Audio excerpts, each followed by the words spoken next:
Good morning, children. Next topic is square root of decimal numbers. Okay, first question, find the square root of 51.84.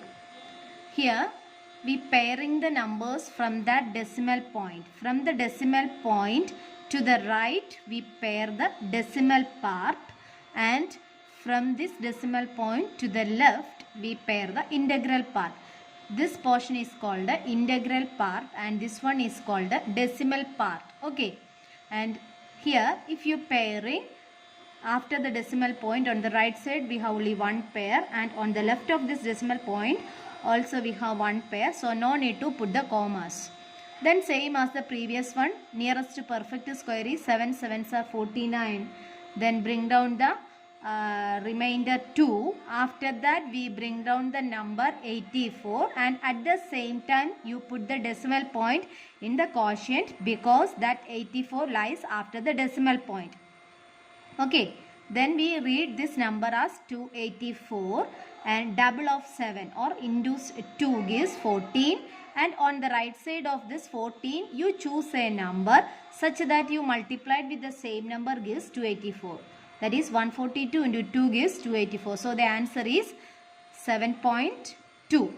Here also no need to, for the next question, no need to pair the numbers because we have only one pair after the decimal point, and before also we have one pair. So nearest to perfect square is 6. 6 6 36. Remainder 6. Bring down the next pair 25. It lies after the decimal point. So in the quotient also you put the decimal point. Okay. Then 6 into 2 gives 12, and on the right side of 12 multiplied with the same number gives 625. That is 125 into 5 gives 625. So the answer is 6.5. Okay. Another question. This is not from your text. To understand the pairing of numbers after the decimal point and before the decimal point, I take this number 1814.76. So if we pairing the numbers from this decimal point to the left, how many pairs are there?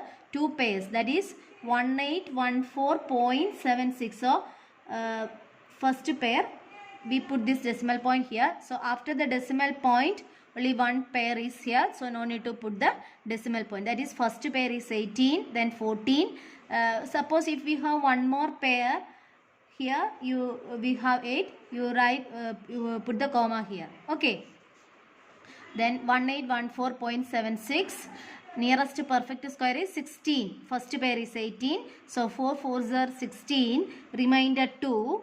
Bring down the next pair 14. So we read it as 214. Then 4 into 2 gives 8. And on the right side of this number 8, you choose a number such that you multiplied with the same number gives 214 or just less than 214.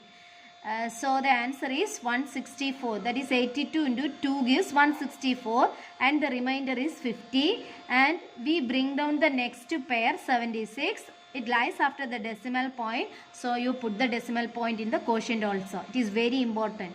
Then 42, double of 42, it is 84, and on the right side of 84 you choose a number such that you multiplied with the same number gives 5076. That is 846 into 6 gives 5076. Okay, remainder is 0, so the answer is 42.6.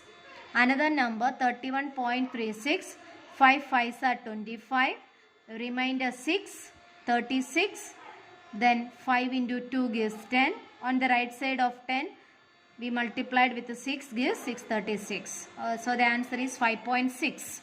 Then 7.29, only one number, so this is the first pair, only one digit exists. So 2 2s are 4, bring down, subtract, we get 3, bring down 29 and put the decimal point also.